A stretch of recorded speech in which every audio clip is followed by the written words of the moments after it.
Hello.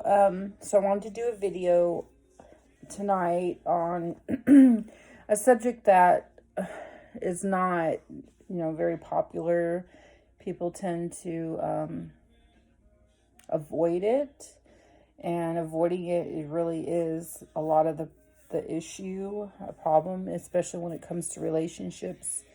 And that that is trauma, overcoming relational traumas, so that you can be completely vulnerable, you can be completely present and be yourself around, a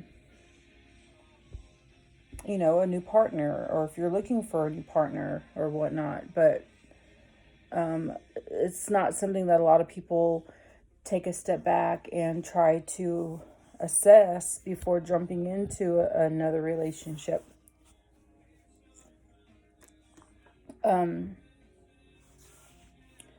So,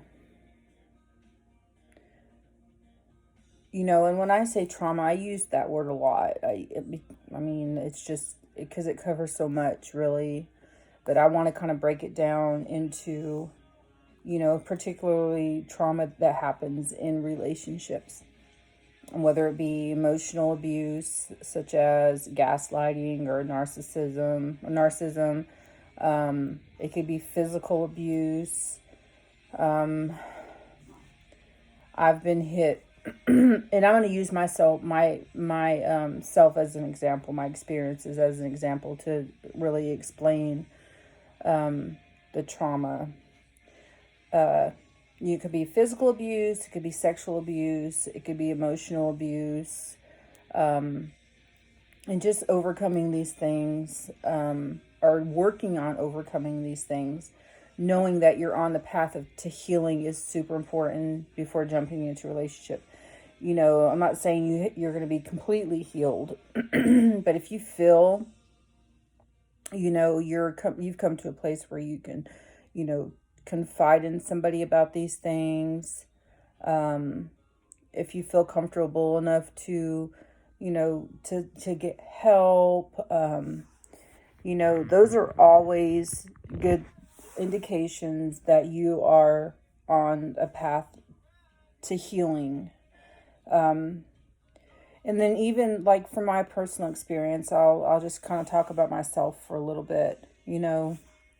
As you know, in past videos, I've been sexually molested and raped molested as a child, raped as a teenager, raped as an adult. So, from a young age, my perspective of intimacy was tarnished. It was, I'm not going to say shattered. I don't like using that, but it was tarnished. It was affected. So my perspective growing up, for a long time, I had to overcome the sexual abuse and relearn that it's not,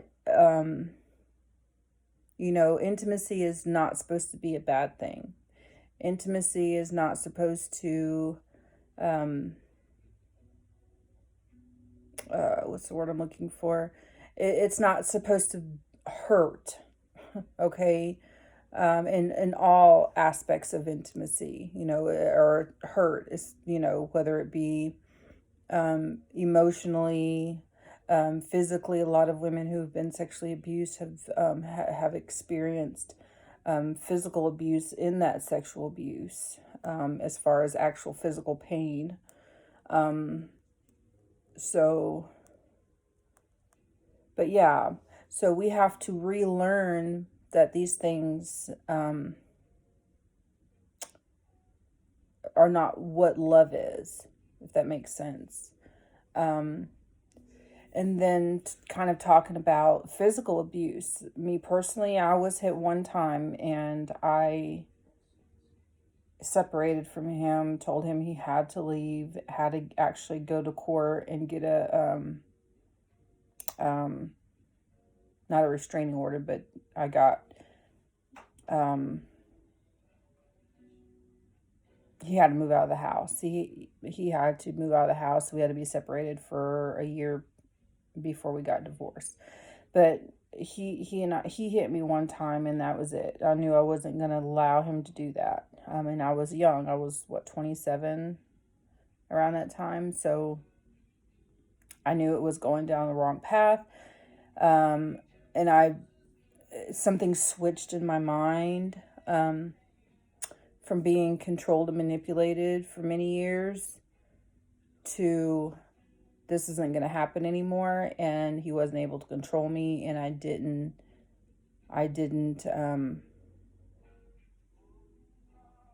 listen to him. I ignored his usual, call for me, I guess you could say. I'll just say it. He would always whistle a certain way, and I would come. I was naive. I was young. I was his wife, and I was definitely manipulated and emotionally abused by him for many years. And the one time that he whistled and I did not go to him when he whistled for me to come, he came in there and he hit me. So we separated, and it took me a long time. That was the beginning of me unlearning narcissism, unlearning manipulation, and knowing the signs of them, of narcissism. And that was many years ago. So I've been healing. I've come to a place where I know not only am I healed from that, I know the signs. And the bad thing about narcissism is you pick up those qualities, and sometimes you can do it towards other people. It's just part of, human nature. Sometimes could be manipulating. Doesn't necessarily mean you're a narcissist, but I've learned to say, oh my gosh, I'm doing the same thing in this situation. I need to rethink how I'm responding or reacting or acting in general to whatever situation or person. And then there's, that kind of goes, that's the emotional abuse. So I can't really speak a lot about physical abuse, as far as hitting or anything like that, because I've never experienced that, except that one time. However, it all begins, and this is super important. I realized what was going on, and I have very close family members, not mentioning who, that were physically abused throughout their marriages, and never got out, before it was before it got really bad. But yeah, emotional abuse, and from experience, and from what I hear mainly, of course, since I haven't been physically abused, it could be worse. It's really bad, but it could be worse than actual, like physical abuse, or be just as bad, because it really, it's a deep level of abuse. It's something that you can't just get away from, and it stays away. I mean, you learn these habits, you learn these personalities, you take on these they take something from your spirit. It's more than just physical pain. So, and then with sexual abuse, it does something to your spirit as well. So unlearning or getting healing from these things is so important, so that you can be fully present for your relationship or your marriage. Not saying that I'm completely healed, but from now I'm healed from things. That's why I'm able to talk about them and help others. So, just getting through what love really is, what, making love really is, and what it's supposed to feel like. I believe I've, come to that place. And I can recognize, those qualities in a narcissist, ahead of time. And you know,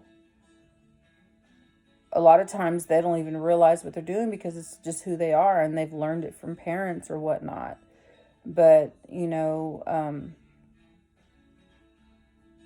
that's why it's good to get help, from a professional or, I don't have a license for counseling yet, but I know quite a bit about it, of friends who have experienced the same thing.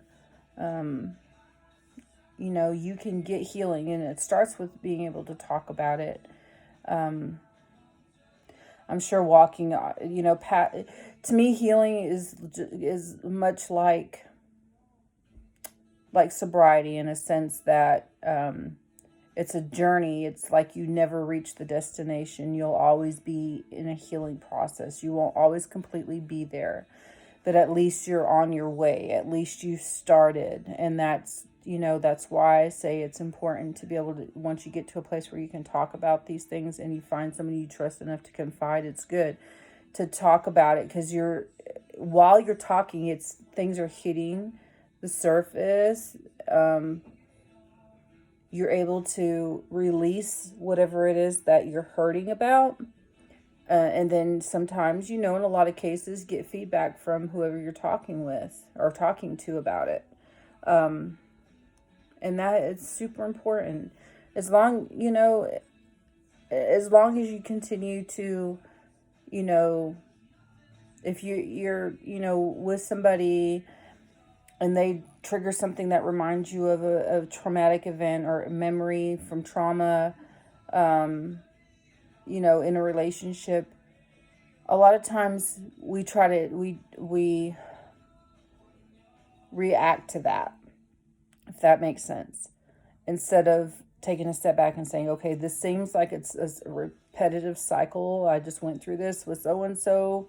Let me take a step back before I, react to it and see how we can change this. This is how you rewire your brain from trauma. And people will argue with me about this, but you can rewire your brain and fix or reverse trauma or PTSD or anything that's affiliated with some type of trauma. Is it difficult? I'm not saying it's easy, but it can happen, because it happened to me. And, so you can, start to move towards healing. Like for me, there was a long time where anniversaries from rape and being molested all happened around the same time, and every year it affected me, but I didn't know what it was. I couldn't put my finger on it, why I always felt that way at that time. So that's just PTSD. That's trauma from being, a traumatic event happening in my life. So when I figured it out, when I realized that's what was causing it, I started to make good memories. If that makes sense. I started to, when that time came around, started to find things that are uplifting for me and focus on those things, whether it be with family or my kids or doing something fun to make good memories around those times. And now it's like, it's not even there anymore. And while you're on this journey, things might emerge from your past, some kind of traumatic event. So just keep that in mind, take a step back and realize what's going on, that you're feeling, that your emotions and your heart and your being is feeling, feeling that the trauma from what happened to you. And then you can change it by changing behaviors. I'll just throw this out there for an example. And I've never been a heavy drinker. I've never been an addict, but, or drugs or anything like that. Instead of using those things to mask or to cope with your trauma, find something else that you enjoy doing. That's why it's important to go to like meetings, group meetings, so you can talk through things. So This video is 15 minutes long. I might have to continue with it. This is going to be a part 1 because I have so much more to talk about.